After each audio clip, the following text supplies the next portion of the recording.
waktu mencegah orang-orang mengejar Sutari. Saya takut. Saya jadi pulang ke Toja, tidak mau meneruskan sekolah. Karenanya saya tidak lulus dan saya tidak pernah tamat dari SLOP. Tibalah Sutari di kampung halamannya. Saat itu kekacauan masih terjadi.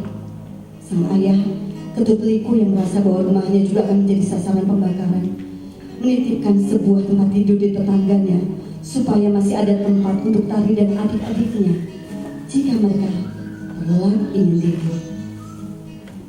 Dan jika saja mereka berjaga-jaga bila benar-benar rumah mereka akan dibakar.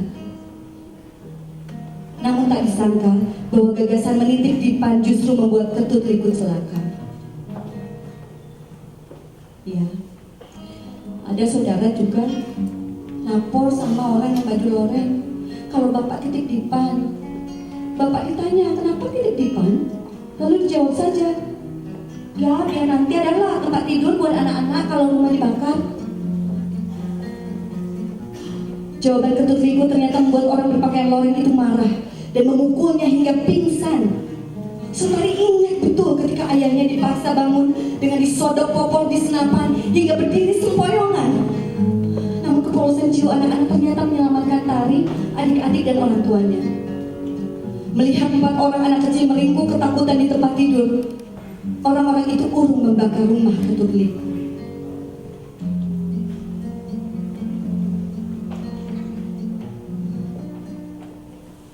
Kurang dari 4 bulan, Sutari telah kehilangan 2 orang anggota keluarga dan 4 orang saudara dalam tragedi yang terjadi sejak akhir tahun 1965 tersebut. Namun, kehilangan yang paling besar dialami oleh sang ayah adalah kematian Wayan Mandra, anak laki-laki pertama yang begitu dibanggakannya.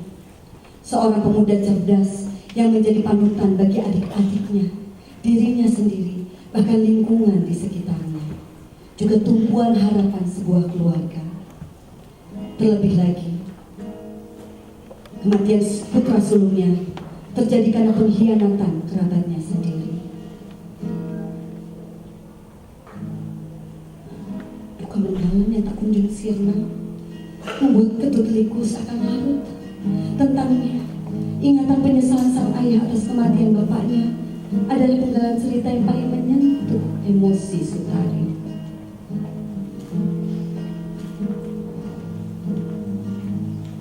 Bapak jadi sering lupa ingatan. Dia tanya sama diri sendiri, kenapa bukan bapak yang mati? Kasihan, Wayan Mandra masih muda, pintar. Begitu terus katanya diulang-ulang.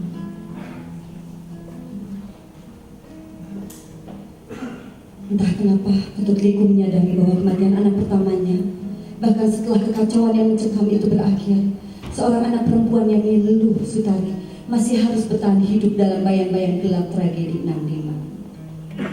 Namun penderitaan yang dia alami berikutnya menjelma dalam kehidupan pernikahannya dengan seorang tameng. Dan bagi Sutari, tragedi ini sama sekali belum berakhir. Kurang dari 6 tahun setelah peristiwa 65, seorang saudara mengenalkannya pada Darmawan yang berasal dari Blang Singan.